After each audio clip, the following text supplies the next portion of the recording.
Abajo, Satán, de Clive Barker. Las circunstancias habían hecho a Gregorius un hombre incalculablemente rico. Poseía flotillas, palacios, sementales, ciudades. En realidad, eran tantas sus posesiones que a los encargados de enumerarlas, cuando los acontecimientos de esta historia llegaron a su monstruosa conclusión, les pareció a veces más rápido hacer una lista de las cosas que Gregorius no poseía. Era rico, pero distaba mucho de ser feliz.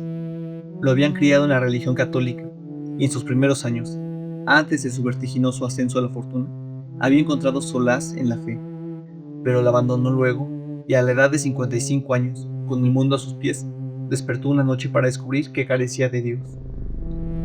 Fue un amargo golpe, pero de inmediato tomó las medidas necesarias para subsanar la pérdida. Viajó a Roma, habló con el sumo pontífice, rezó día y noche, fundó seminarios y colonias de leprosos.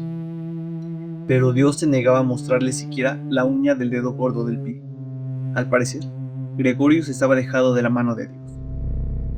Desesperado, se le metió en la cabeza que la única manera de conseguir su propósito de regresar a los brazos del Hacedor sería arriesgar el alma del modo más disparatado.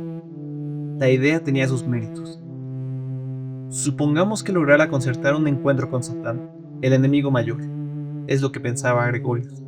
¿Acaso Dios, al verme in extremis, no se sentiría obligado a intervenir por hacerme volver al redil? Se trataba de un buen plan, pero ¿cómo llevarlo a cabo? El diablo no acudía con una simple llamada, aunque proviniera de un magnate como Gregorius, y sus búsquedas no tardaron en mostrarle que los métodos tradicionales de invocar al Señor de las Tinieblas, mancillar el sagrado sacramento, el sacrificio de criaturas, entre otras, no fueron más efectivos que las buenas obras para provocar a Jehová. Solo al cabo de un año de deliberaciones, logró dar con un plan maestro. Mandaría construir un infierno en la tierra, un infierno moderno tan monstruoso que el tentador se sentiría tentado e iría allí a establecer su reino como lo hace el cuco en los nidos robados. Buscó por todo el mundo un arquitecto, y en las afueras de Florencia, languideciendo en un manicomio, encontró un hombre llamado Leopardo, cuyos planos para los palacios de Mussolini poseían una grandeza demencial que se adaptaba perfectamente al proyecto de Gregorius. Leopardo fue sacado de su celda. Era un hombre fétido, una piltrafa, y le devolvieron sus sueños. Su prodigioso genio no le había abandonado. Para alimentar su inventiva, recorrieron juntos las grandes bibliotecas del mundo en busca de las descripciones de los infiernos, tanto seglares como metafísicas. Las bóvedas de los museos fueron saqueadas en búsqueda de las imágenes prohibidas del martirio. No se dejó piedra por levantar si se sospechaba que debajo se ocultaba algo perverso. Los planos acabados debían algo a Sade y a Dante, y algo más a Freud y a Krafft Ebing, pero también contenían elementos que ninguna mente había concebido jamás, o al menos nadie se había atrevido a consignarlos sobre el papel. Se escogió un terreno en el norte de África, y comenzó la construcción del nuevo infierno de Gregorius. Absolutamente todo lo relacionado con aquel proyecto batió los récords. Sus cimientos eran mucho más vastos, sus paredes más gruesas, la fontanería más elaborada que la de ningún otro edificio construido hasta la fecha. Gregorius contemplaba su lenta evolución con un entusiasmo que no había saboreado desde sus primeros años de constructor de imperio. Resulta innecesario decir que en todas partes se lo tomó por loco. Los amigos que había tenido durante años se negaron a relacionarse con él. Varias de sus empresas quebraron cuando los inversores se espantaron al leer los informes de su demencia. No le importó nada de esto. Su plan no podía fallar. El diablo tenía que acudir, aunque solo fuera por la curiosidad de ver el leviatán erigido en su nombre, y cuando apareciera, Gregorius lo estaría esperando.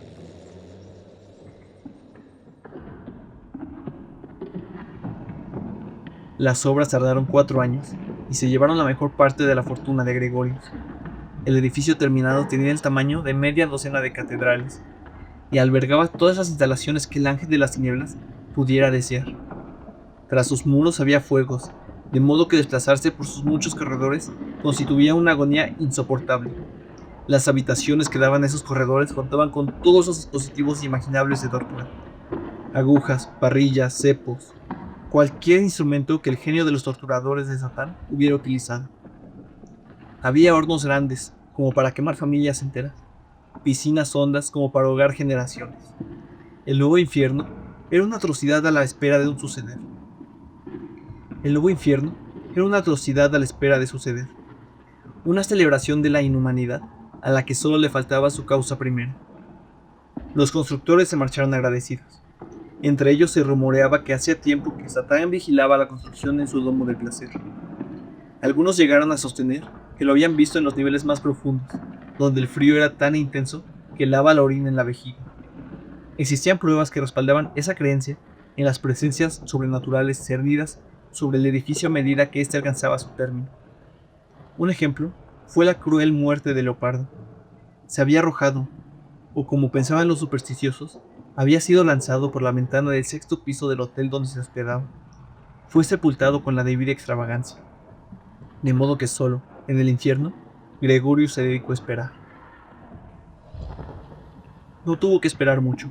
No había pasado allí más que un día, cuando oyó ruidos provenientes de las profundidades interiores. Rebosante de expectación, fue en búsqueda de su fuente, pero solo se encontró con la turbulencia de los baños de excrementos y el rugido de los hornos. Regresó a sus aposentos del 9º nivel y esperó. Volvió a escuchar un ruido, volvió a ir en busca de su fuente y de nuevo regresó desalentado. Pero los disturbios no cesaron. En los días siguientes, apenas pasaban 10 minutos sin que oyera algún ruido de invasión.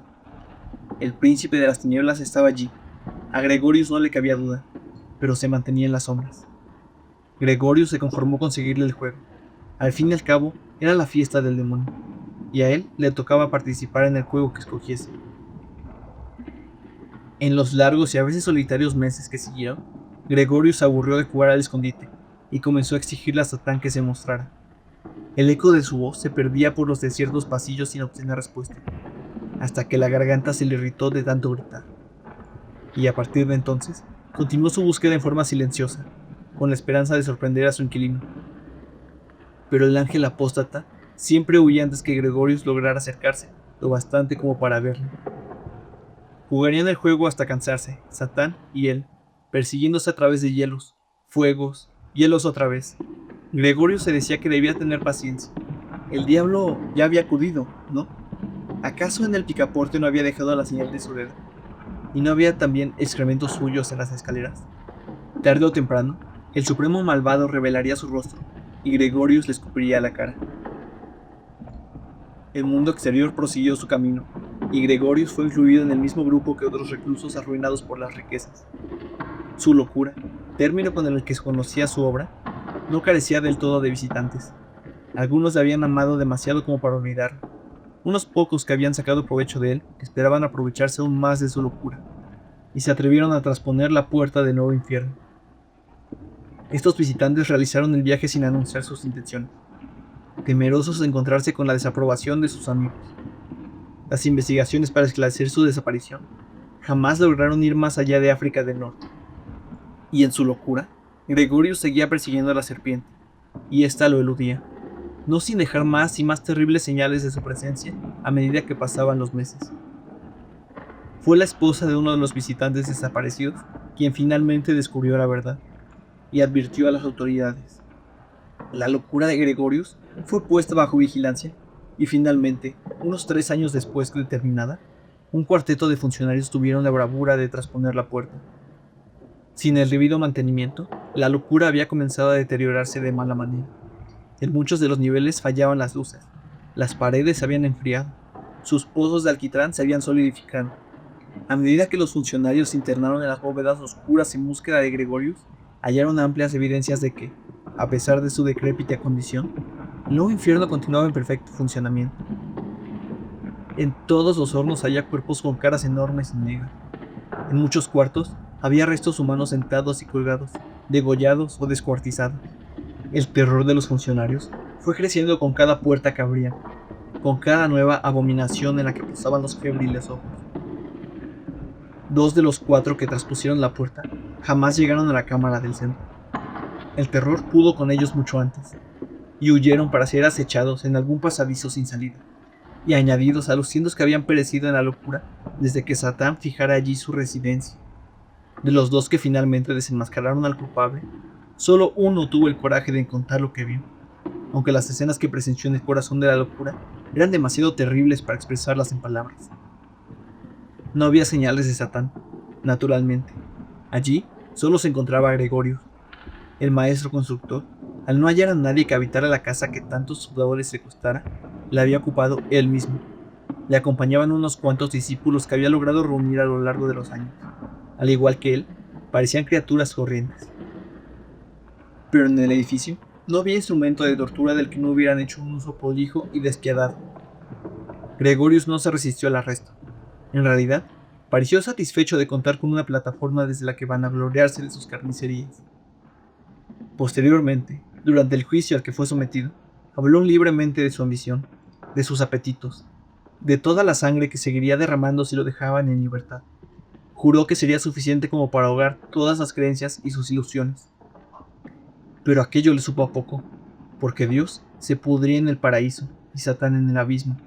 ¿Y quién iba a detenerlo? Durante el juicio fue muy vilipendado, y posteriormente, en el manicomio, donde murió al cabo de 2 meses escasos en circunstancias poco claras. El Vaticano destruyó todos los informes que sobre él guardaba en sus archivos. Los seminarios fundados en su impío nombre fueron disueltos. Pero incluso entre los cardenales, hubo quienes no lograron olvidar su impenitente maldad, y en privado, algunos se preguntaban si su estrategia no habría triunfado, si al abandonar toda esperanza en los ángeles, caídos o no se habría convertido él también en un ángel más, o en todo lo que la tierra podía soportar de semejantes fenómenos.